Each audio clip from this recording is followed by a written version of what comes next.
Yeah హమార Prasad గారు ఆయన మాటలు విన్నాం. కుల వివక్ష ఉంది, క్రైస్తవ మతంలో పోయిన తర్వాత కూడా కుల వివక్ష ఉంది. సో వాళ్ళకి లేనటువంటి అంటే హిందువుల్లో ఉన్నటువంటి బీసీలు కానీ లేదంటే రెడ్డి క్రిస్టియన్స్ కన్వర్ట్ అవుతున్నారు. సో వాళ్ళు పొందుతున్నప్పుడు మేమెందుకు హక్కులు పొందొద్దు, సో వాట్ ఈజ్ రాంగ్ అని చెప్పేసి ఆయన ఈరోజు కోర్టు తీర్పును ప్రశ్నిస్తున్నారు. ఎట్లా చూడొచ్చు సార్? ఫస్ట్ పాయింట్ నేను చెప్తున్నా ఏంటంటే, ప్రొఫెసర్ వినోద్ గారు ఒక స్టేట్మెంట్ ఇచ్చారు ఏంటంటే రాజ్యాంగబద్ధమైంది కాదు అని చెప్పేసి. సార్ మీరు ఒకసారి మళ్ళీ ఒకసారి మీరు ఇచ్చిన ఈ స్టేట్మెంట్ రాంగ్ అండి.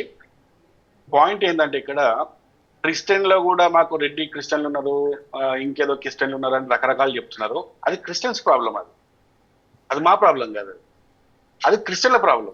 క్రిస్టియన్ల కులాలు ఉన్నాయని చెప్పేసి మీరు చెప్తున్నారు, కానీ భారత రాజ్యాంగం ఏం చెప్తుందంటే క్రిస్టియన్ల కులాలు లేవు అని చెప్పేసి. ఇప్పుడు మీ మాట నా మాట కాదు కదా చెల్లేది, రాజ్యాంగం ప్రకారం మనం బ్రతకాలి. మనం ఇప్పుడు వినోద్ గారు కూడా ఒక మాట అన్నారు ఏంటంటే, ఈ 1950 ఆర్టికల్ ప్రెసిడెంట్ రూల్ ఏదైతే ఉందో ఆగస్టు 10th తర్వాత వచ్చింది, అది రాజ్యాంగం రాసినప్పుడు అమలు అయినప్పుడు అది లేదు అని చెప్పేసి. ఇక్కడ మనము 2 పాయింట్లు చాలా జాగ్రత్తగా అబ్జర్వ్ చేయాలి సార్. మనము ఈ పాయింట్ ఏదైతే ఈ ప్రెసిడెంట్ రూల్ ఉందో ఇది 1950లో కొత్తగా వచ్చింది కాదు సార్. 1936వ సంవత్సరంలో బ్రిటిష్ వాడు 1935 బ్రిటిష్ రాజ్యాంగం ఏదైతే ఉందో ఆ రాజ్యాంగంలో మొట్టమొదటిసారిగా వాడు పెట్టింది, బ్రిటిష్ వాడు పెట్టింది. ఇది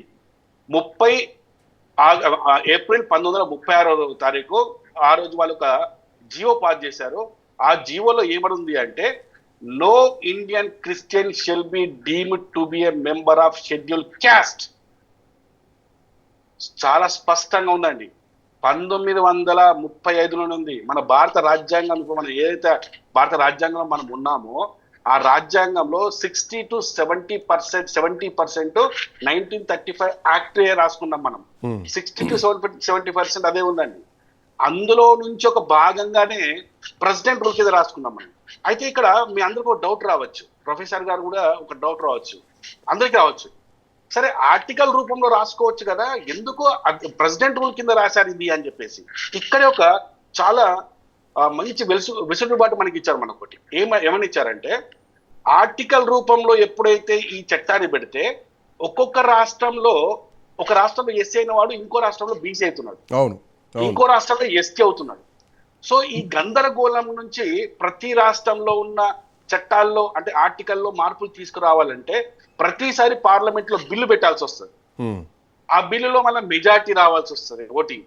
సో ఇలా ప్రతిసారి ఇబ్బంది జరుగుతుంది, ఈ దళిత సామాజిక వర్గానికి ఇబ్బంది జరుగుతుంది. కాబట్టి ఆ ఇబ్బంది వాళ్ళకి ఉండొద్దు అని చెప్పేసి వాళ్ళకి ఈజీ ప్రాసెస్ కింద ఏం చేశారంటే ప్రెసిడెంట్ రూల్, ఇది ఆర్టికల్ 341 ప్రకారం, అంటే ప్రెసిడెంట్ ఉన్న అధికారాల ప్రకారం ఆయన డైరెక్ట్ మార్చే అధికారం ఆయనకి ఇచ్చారనమాట. అందుకే 1950 జనవరి 26 మనకు రాజ్యాంగం వచ్చినప్పుడు ఎస్సీలు అంటే కేవలం హిందువులే. ఆ రోజు 1936 జీవోనే కొనసాగింపుగా తీసుకున్నారు. ఎగ్జాక్ట్లీ 19, ఎందుకంటే మనం తర్వాత చూడండి, ఆ రోజు రాజ్యాంగం అమలైనప్పుడు ప్రెసిడెంట్ రూల్ ఫస్ట్ వచ్చినప్పుడు కూడా బుద్ధిజంలోకి పోయినా కూడా దళితుడు అని చెప్పి లేదు, అందులో జైనిజంలోకి పోయినా కూడా దళితుడు అని చెప్పి లేదు, ఓన్లీ హిందూ మాత్రమే దళితుడు అని ఉంది. మరి ఇవి ఎప్పుడు వచ్చినాయి? ఇవి 1950 తర్వాత 1956లో సిక్కు మతంలోకి పోయినా కూడా దళితుడే అని చెప్పేసి ప్రెసిడెంట్ చేంజ్ చేసిండు, డైరెక్ట్ చేంజ్. అంతే అది. అంటే దళితులకు న్యాయం జరిగేటప్పుడు లేట్ జరగద్దు, వాళ్ళకు ఫాస్ట్ గా అయిపోవాలా, ఒక ప్రెసిడెంట్ ఆర్డర్ తో అయిపోవాలా పని అని చెప్పి పెట్టడం తప్పించేది అది ప్రజల. ఇంకోటి కొంతమంది ఏమంటారంటే, లేదు అది అంబేద్కర్ రాయలేదు అంటే ప్రొఫెసర్ గారి గురించి మాట్లాడలేదు. కొంతమంది దళిత సామాజికంగా ఉన్న అంబేద్కర్స్కి ఏమంటారంటే, అది Ambedkar 1950 article president rule Ambedkar రాయలేదు కాబట్టి మేము ఒప్పుకోము అంటే, మరి 1956లో సిక్కు మతంలోకి పోయినా కూడా దళితులే అని చెప్పేసి ప్రెసిడెంట్ రూల్ వచ్చింది. 1990లో బౌద్ధ మతంలోకి పోయినా కూడా ఎస్సీలు అని చెప్పి వచ్చింది. మరి ఇవి రెండు కూడా మరి అంబేద్కర్ రాయలే కదా, మరి వీటిని కూడా మీరు తిరస్కరిస్తారా?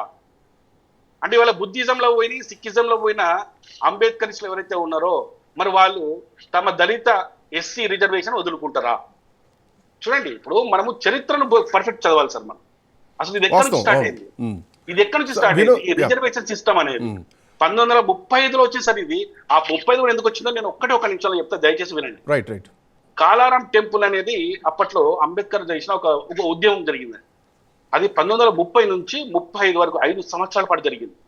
ఆ కాలారాం టెంపుల్లోకి దళితులు ఎంటర్ కానియన్నందుకు 1935లో యోలాలో, నాసిక్ దగ్గర యోలాలో అంబేద్కర్ గారు ఒక 10,000 దళితులతో ఒక మీటింగ్ పెట్టారనమాట. మీటింగ్ పెట్టి ఆ రోజు ఆయన ఒక స్టేట్మెంట్ ఇస్తాడనమాట.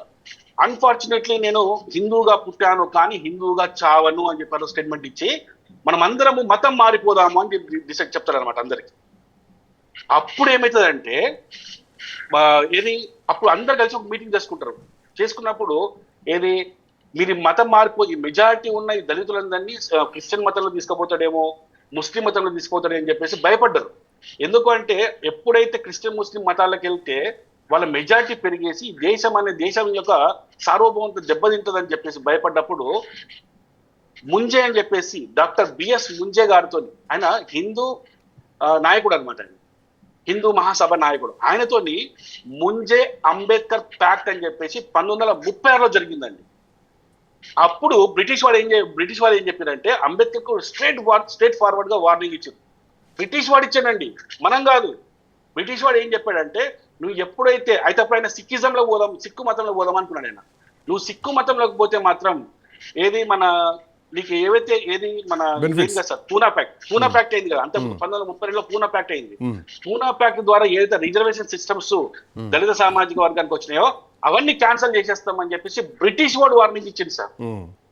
బ్రిటిష్ వాడు వార్నింగ్ ఇచ్చి ఆయన సిక్కు మతంలో పోకుండా బ్రిటిష్ వాడు 1936 చెప్తున్నాను, 36 and 50 ఈ చట్టాల మీదనే ఆధారపడి ఇప్పటికీ నడుస్తున్నాయి కదా. అప్పుడు బ్రిటిష్ వాడు పెట్టిన చట్టం సార్ ఇది. ఆ రోజు వాడు చెప్పింది ఏంటంటే దళితుడు హిందువే, వాడు బ్రిటిష్ వాడు క్రిస్టియనే కదా, క్రిస్టియన్ మతంలోకి పోయినా కూడా ఆయనకి రైట్స్ ఉండవు అని చెప్పేసి ఆ రోజు చెప్పిన చట్టము ఇప్పుడు కంటిన్యూ అవుతున్నది. ఇది మన చరిత్ర తెలుసుకోవాలి సార్ మనం.